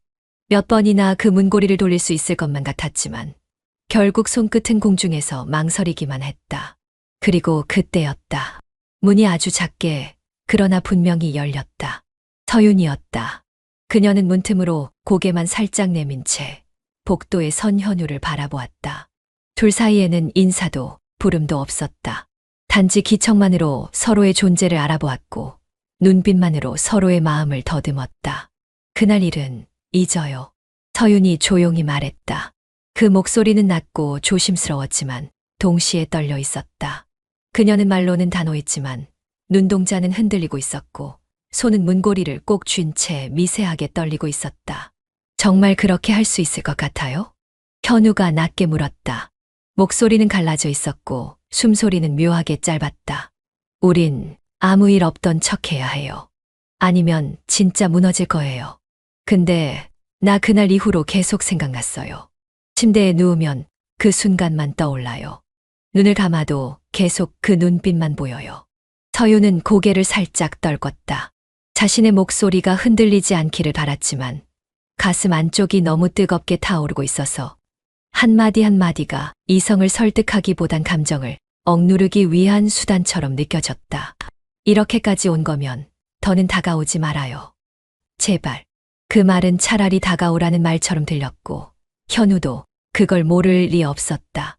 그는 몇 초간 더 그녀를 바라보다가 문에 닿을 듯한 거리까지 아주 천천히 걸음을 옮겼다. 숨결이 거의 닿을 거리, 침묵이 숨을 죽일 거리. 그 끝에서 현우는 결국 멈춰 섰다. 그리고 아무 말도 없이 돌아섰다. 발소리를 죽인 채 아예 아무 일도 없었다는 듯이 그저 그림자처럼 복도를 내려갔고 서윤은 열린 문 뒤에서 오래도록 그 뒷모습을 바라봤다. 문을 닫지 못한 채 서 있던 그녀는 결국 이불 위에 걸터 앉아 손으로 입술을 눌렀다. 작은 떨림이 손끝에 닿았고 눈빛은 점점 어두워졌다. 거절했는데도 후회했고 막았는데도 멀어지지 않았고 멀어졌는데도 더 선명해졌다. 그날 밤 그녀는 침대 끝자락에 앉은 채 창문 너머 밝아오는 하늘을 바라보며 단 한숨도 자지 못한 채 아무 말도 하지 못하고 아무 행동도 더하지 못한 자신을 자꾸만 미워하고 있었다. 낮은 햇살이 벽을 타고 내려올 때쯤 미라는 방 안에서 조용히 앉아 있었다. 이른 점심을 대충 넘기고 손에 잡히는 책 한 권을 펼쳐봤지만 문장 하나가 머릿속에 들어오지 않았다. 커튼 사이로 흘러들어오는 바람 소리가 가볍게 귀를 스쳤고 그 틈에 현우가 서 있는 그림자처럼 떠올랐다. 그날 밤 문틈 넘어 망설이던 그가 지금도 그 자리에 서 있는 것만 같았다. 문이 조용히 열렸다. 정말로 아무 예고 없이 조심스레. 미라는 고개를 들었고 그와 눈이 마주쳤다. 그는 현우는 회사에 있어야 할 시간에 그 방 안으로 들어왔다. 반찬했어요. 그는 숨을 조금 고르고 말했다. 그날 이후로 다른 게 안 보여요. 아무것도, 일도 사람도 심지어 제 자신조차. 왜 여기 와요? 왜 하필 지금? 지금이 아니면 아예 영영 못 올까 봐요. 그는 문을 닫았다. 한 걸음씩 다가왔고 그녀 앞에서 멈췄다. 한 번만 아무것도 묻지 말고 아무 의미도 두지 말고 그냥 날 받아주면 안 돼요. 그 말이 끝나기도 전에 미라는 스스로의 손끝이 떨리고 있다는 걸 자각했다. 움직이지도 않았는데 마음이 먼저 무너지고 있었다. 입술은 아직 닿지 않았지만 이미 숨결이 그녀의 뺨을 훑었고 가슴은 미친 듯이 요동쳤다. 그리고 입술이 겹쳐졌다. 이번엔 길고 단단하고 숨이 막힐 정도로 격렬했다. 키스는 처음부터 목적이 분명했다. 참거나 피하거나 물러나겠다는 생각 따위는 전혀 없었다. 그의 손이 허리를 감싸 안았고 미라는 한 손으로 그의 셔츠를 움켜쥔 채 당겼다. 둘은 벽에 등을 부딪히듯 밀어붙였고 그대로 엉켜 침대 쪽으로 천천히 밀려 들어갔다. 옷이 하나둘 풀어졌고 가디건이 어깨에서 미끄러졌으며 손끝은 맨살을 더듬으며 체온을 확인했다. 침대 위 미라는 그의 무게를 받아들이며 뒤로 눕혔다. 숨은 짧게 갈라졌고 머리는 베개 끝에 닿을 정도로 뒤로 밀렸다. 현우는 그녀의 가슴 위에 입술을 대고 천천히 입 맞췄다. 그의 입김이 피부 위를 기어갔고 미라는 숨을 삼키며 손으로 그의 머리를 감싸쥐었다. 이건 고백도 아니에요. 사과도 아니고 그냥 난 지금 당신이 필요해요. 그가 말했다. 나도 지금 이 순간만큼은 다른 어떤 것도 생각하고 싶지 않아요. 아무것도. 그녀가 대답했다. 속옷은 조용히 벗겨졌고 입맞춤은 아랫배를 따라 점점 깊숙이 내려갔다. 몸은 민감하게 반응했고 손끝 하나에도 가슴이 들썩였다. 미라는 침대 시트를 손에 쥔 채 허리를 들었고 현우는 그녀의 허벅지를 감싸며 천천히 단단하게 자신의 무게를 실었다. 겹쳐진 그 순간 모든 것이 무너졌다. 둘은 동시에 숨을 멈췄고 한 호흡 후 더 깊게 맞물렸다. 미라는 숨을 가쁘게 내쉬며 침대 헤드보드를 한 손으로 짚었고 다른 손으로는 그의 등을 강하게 끌어안았다. 허리를 밀어올릴 때마다 낮게 터지는 소리와 함께 욕망은 더 거칠어졌고 감정은 이성을 무참히 찢어놓았다. 현우는 그녀의 뺨에, 목덜미에, 그리고 가슴 위에 무수히 입을 맞췄고 미라는 몸을 밀어올리며 더 깊숙이 그를 안았다. 몇 번이고 시간 감각 없이 몸이 식기도 전에 다시 탐했고 숨이 정리되기도 전에 다시 포개졌다. 오후 햇살이 창문 밖으로 기울 즈음 두 사람은 땀으로 젖은 시트를 사이에 두고 나란히 누워 있었다. 말없이 숨만 고르고 있었지만 손끝은 여전히 포개져 있었다. 이러면 안 되는 거 알아요. 현우가 속삭였다. 알면서 더는 멈출 수 없게 만들어버렸잖아요. 당신이. 미라는 고개를 돌려 그를 바라봤다. 그리고 아주 천천히 다시 입을 맞췄다. 이번엔 말이 없었다. 단지 계속되고 싶어서. 햇살은 창틀 너머로 예쁘게 퍼지고 있었고 식탁 위에는 김이 모락모락 올라오는 미역국이 놓여 있었다. 냉장고에서 꺼낸 반찬은 가지런히 정리돼 있었고 갓 지은 밥 냄새에 어울릴 만한 아침이었지만 미라는 수저를 손에 쥔 채 한참을 멈춰 서 있었다. 손끝이 덜덜 떨리거나 시선이 흐트러지는 일은 없었다. 하지만 가슴 아래쪽에 둥근 무게처럼 내려앉은 그 감정은 밤새 식지 않은 불처럼 뜨거웠다. 현우는 이미 식탁에 앉아 있었다. 회색 반팔 티셔츠에 가볍게 올린 앞머리, 아무렇지도 않은 표정이었다. 어젯밤 서로의 체온이 가슴에 번지도록 안겼던 사람이 맞나 싶을 정도로 담담했다. 그의 표정엔 아무 감정도 담겨 있지 않은 듯했지만 미라는 안다. 그의 눈동자 아래 억눌린 미세한 떨림을, 그리고 수저를 쥔 손에 미묘하게 들어간 힘을. 일찍 일어나셨네요. 미란이 먼저 말을 꺼냈다. 늘 이 시간은 깨요. 익숙해서. 현우의 대답은 짧았지만 말끝에 잠깐 머뭇거림이 섞여 있었다. 그 짧은 망설임만으로도 두 사람은 동시에 어젯밤을 떠올렸다. 하지만 둘 다 그 장면 위로 무표정한 가면을 씌운 채 미소를 흘리듯 밥숟가락을 들었다. 식은 거 드시지 마세요. 국 데운 거예요. 감사합니다. 미란 씨도 많이 못 주무신 것 같네요. 그냥 요즘 잠이 잘 안 와요. 낮에 좀 자면 괜찮아지겠죠. 말은 평범했지만 마음속에서는 전혀 다른 대화가 오가고 있었다. 나 아직 당신 몸의 온기를 기억하고 있어요. 난 지금도 당신 손끝이 닿았던 그 자리를 의식하고 있어요. 말로는 서로를 멀리 두려 애쓰면서도 감각은 밤새 무너진 선 위에 그대로 서 있었다. 그렇게 무표정한 듯 서로를 피하면서 식사를 마무리하려는 순간 현관문이 열렸다. 낯익은 구두 소리, 익숙한 기침. 민재가 돌아온 것이다. 둘이 벌써 밥 먹고 있네? 민재가 웃으며 주방으로 들어섰고 미라는 자동적으로 자리에서 일어섰다. 현우도 천천히 고개를 들어 형을 바라봤다. 생각보다 일찍 끝났네. 거기선 할 일 다 마치고 바로 나왔지. 미란이 혼자 두면 안 되잖아. 그 말에 미라는 억지로 입꼬리를 올렸다. 형과 동생 그 둘 사이에 자신이 껴있다는 사실이 평소보다 훨씬 더 날카롭게 느껴졌다. 민재가 씻기 위해 방으로 들어가고 나서야 두 사람은 다시 조용히 눈을 마주쳤다. 이제 아무 일도 없었던 사람처럼 지내야겠죠. 미란이 작게 말했다. 그게 가능할까요? 내가 매일 당신 얼굴을 보면서 아무 생각 없이 살 수 있을까? 그래야 해요. 그게 우리가 선택한 거잖아요. 두 사람은 아무 말 없이 식탁을 정리했다. 숟가락이 부딪히는 소리, 물 흐르는 소리. 그 모든 일상이 너무 멀쩡해서 더 잔인했다. 미라는 웃고 있었지만 그 웃음은 혀끝에서 맴돌기만 했고 마음은 아직도 밤에 있던 그 침대 위 무너진 순간의 체온 속에 붙잡혀 있었다. 민재가 돌아온 저녁 미라는 최대한 일상적인 얼굴로 그를 맞았다. 식사 준비를 함께하고 돌아온 짐을 풀어주고 피곤했죠. 라는 말도 잊지 않았다. 민재는 미란의 손을 따뜻하게 감싸며 이제 진짜 우리 가족 되는 거야 라고 말했다. 그 순간 미란은 아주 작게 고개를 끄덕이며 웃었지만 그 웃음 안엔 엷은 공허가 떠다녔다. 민재의 손길은 분명 다정했고 그의 말은 진심이었다. 그러나 그 안에 뭔가 빠져 있었다. 그녀는 민재의 손길이 더 이상 설레지 않는다는 걸 깨달았다.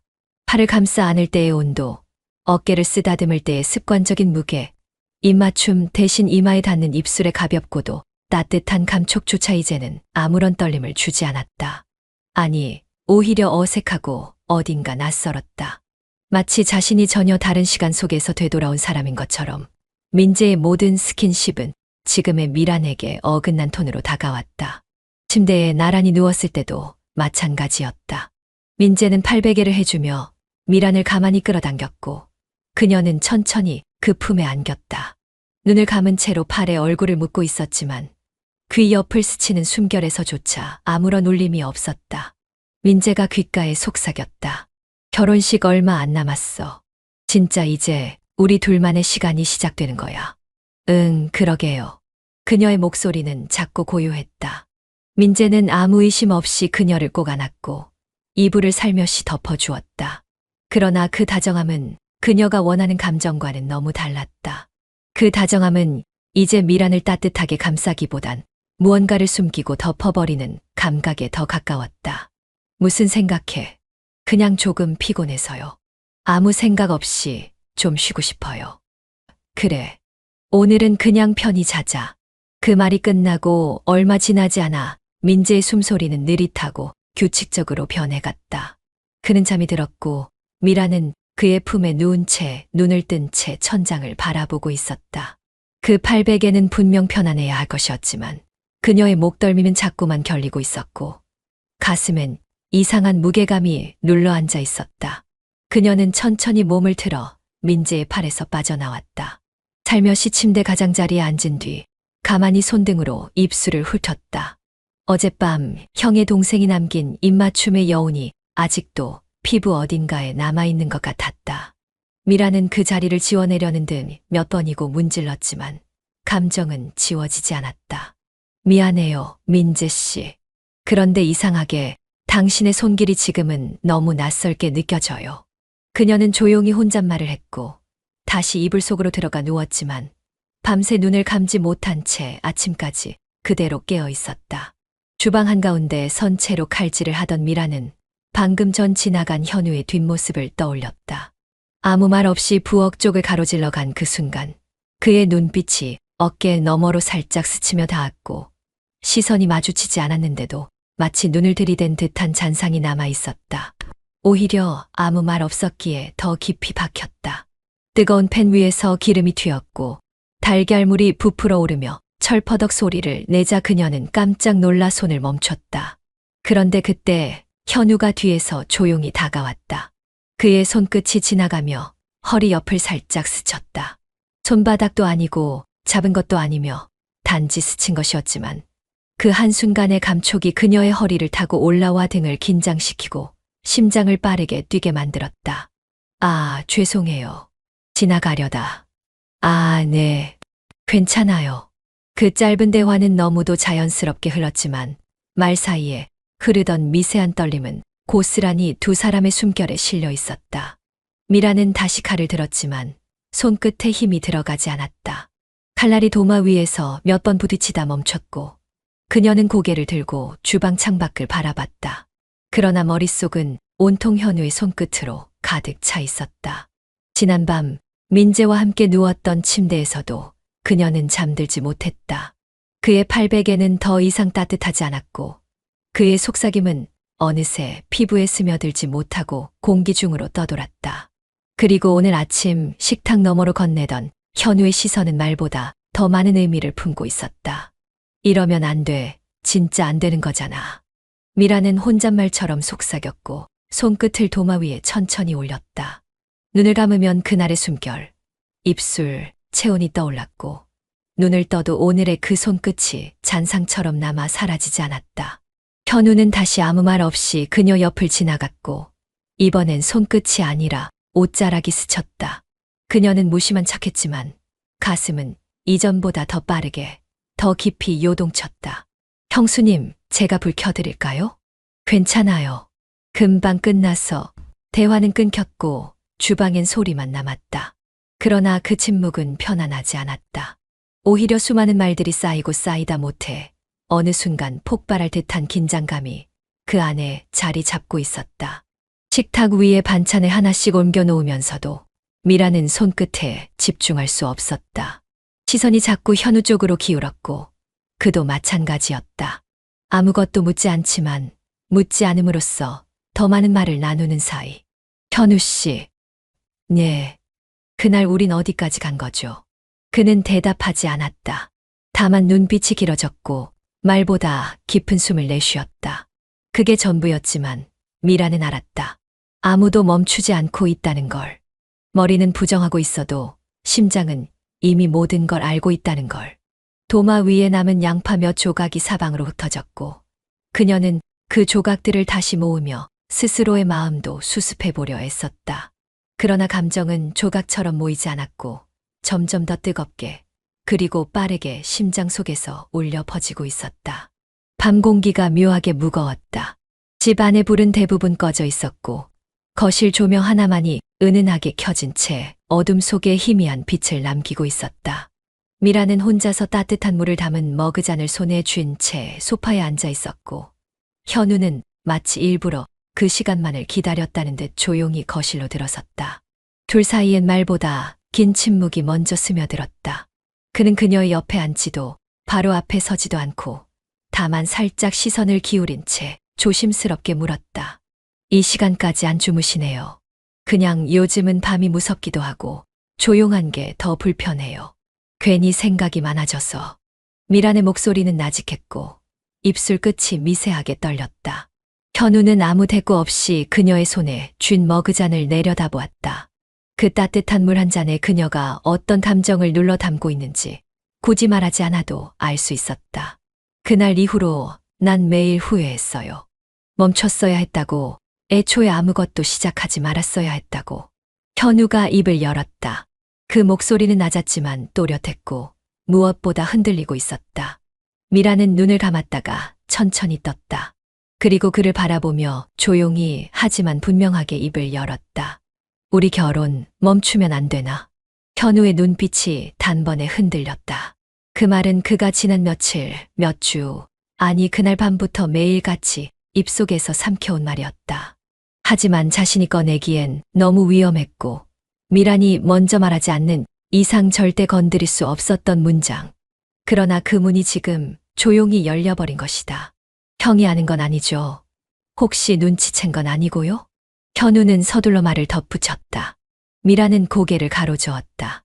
아니에요. 아직은 몰라요. 민재는 너무 저만 믿고 있어요. 그래서 더 미안하고 그래서 더 멈추고 싶어요. 그런데 말끝이 길어졌고 미라는 시선을 바닥에 떨궜다. 그 한숨 안에 수백 가지 감정이 실려 있었고 그 중 단 하나는 여전히 미련이었다. 이제라도 돌아서야 해요.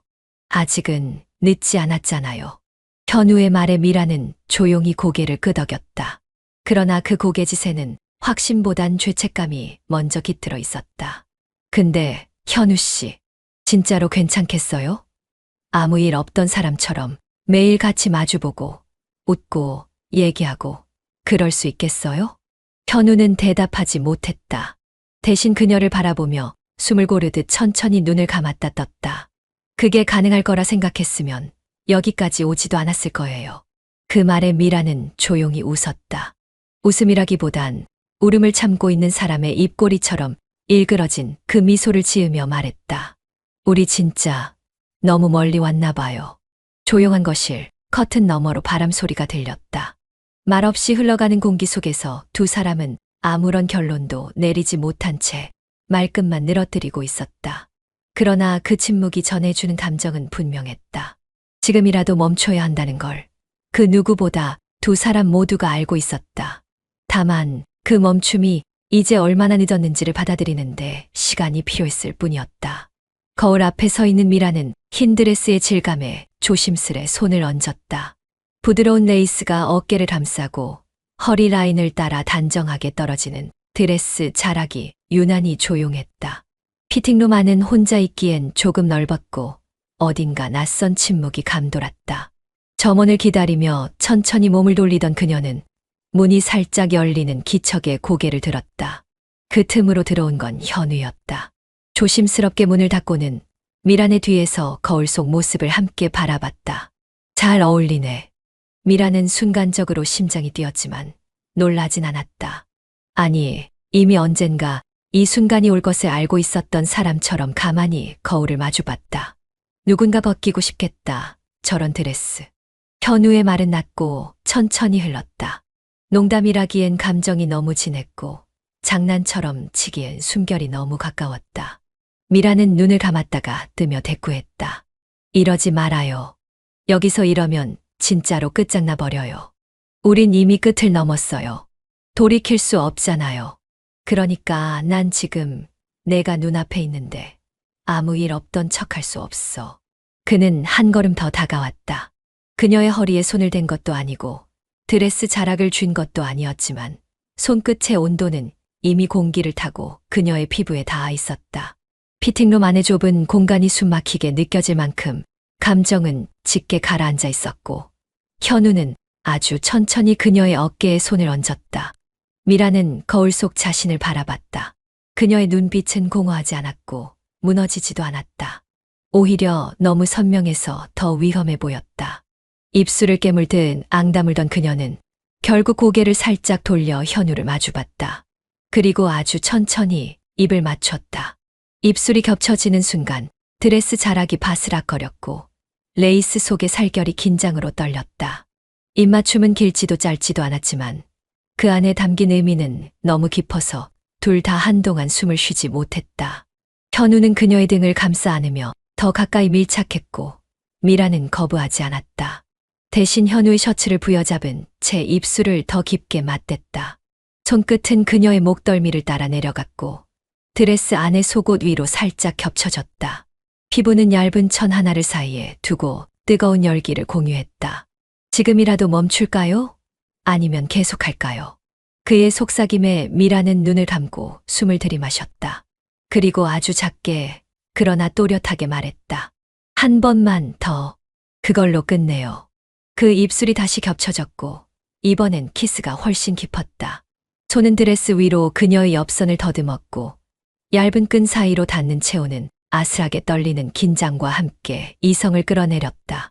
미라는 그 손길을 외면하지 않았고 오히려 몸을 살짝 기울이며 현우의 품으로 들어갔다.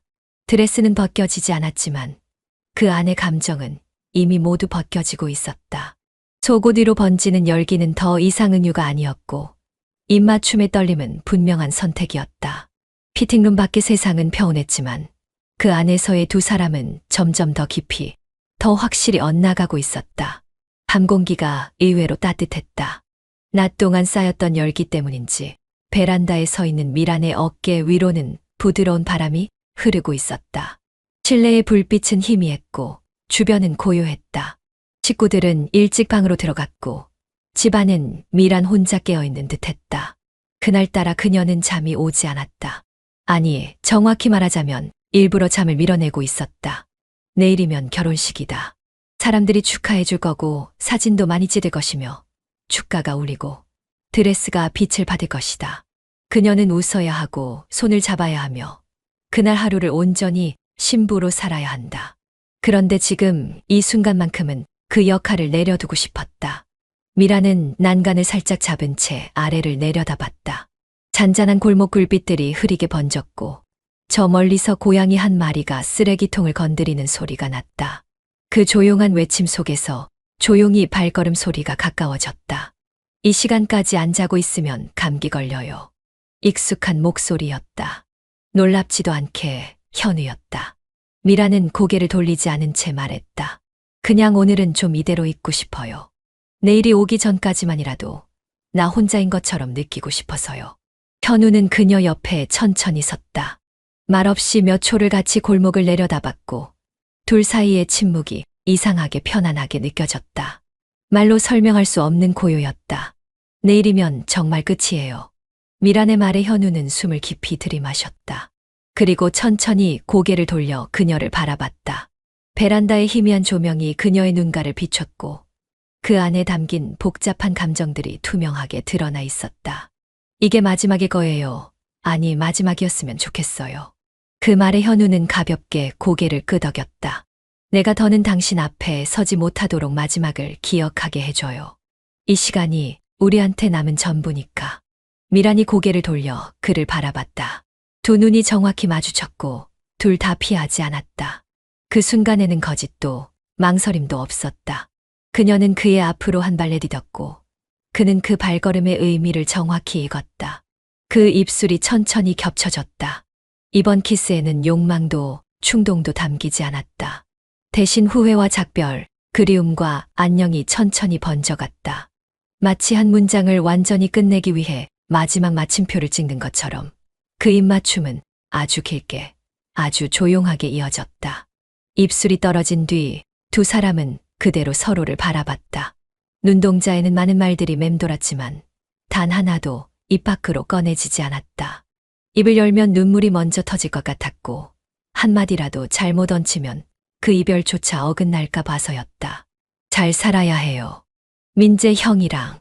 정말로 나처럼 살지 말고 웃으면서 살아줘요. 현우가 속삭이듯 말했다. 미라는 그 말에 아무런 대답도 하지 않았지만 아주 작게 고개를 끄덕였다. 입꼬리를 억지로 올리려 애썼지만 눈가엔 어느새 맺힌 빛이 흘렀다. 현우는 그녀를 한 번 더 바라본 뒤 조용히 돌아섰다. 발소리는 거의 들리지 않았고 그의 그림자만이 베란다 바닥에 길게 늘어져 사라졌다. 미라는 한 발짝도 움직이지 않았다. 다만 손끝으로 입술을 조용히 만지며 아직 그 안에 남아있는 감정을 천천히 눌러 삼켰다. 그 키스는 마지막이었다.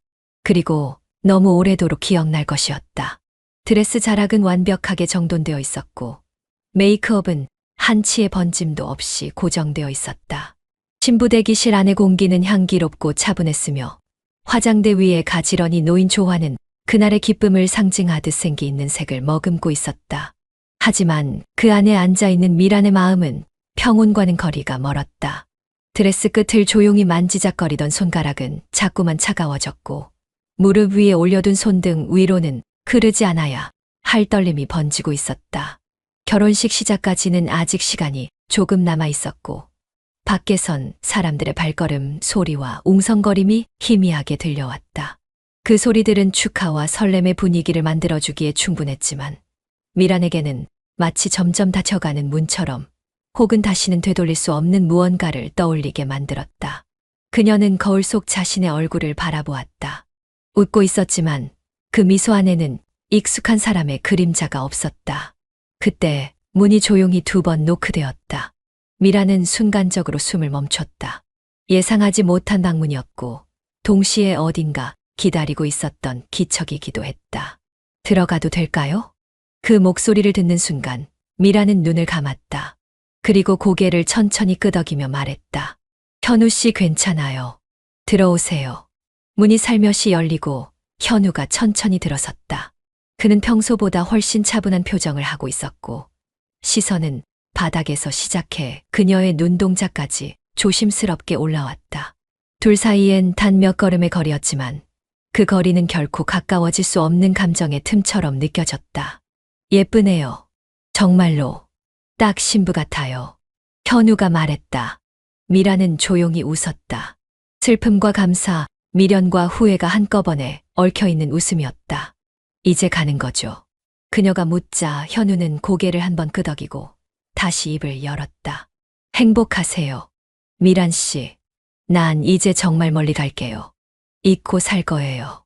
아니, 적어도 그렇게 노력할 거예요. 나도 그래야겠죠. 아니, 그래야만 하겠죠. 짧은 대화였지만 그 안에는 며칠간 쌓아온 모든 감정이 담겨 있었다.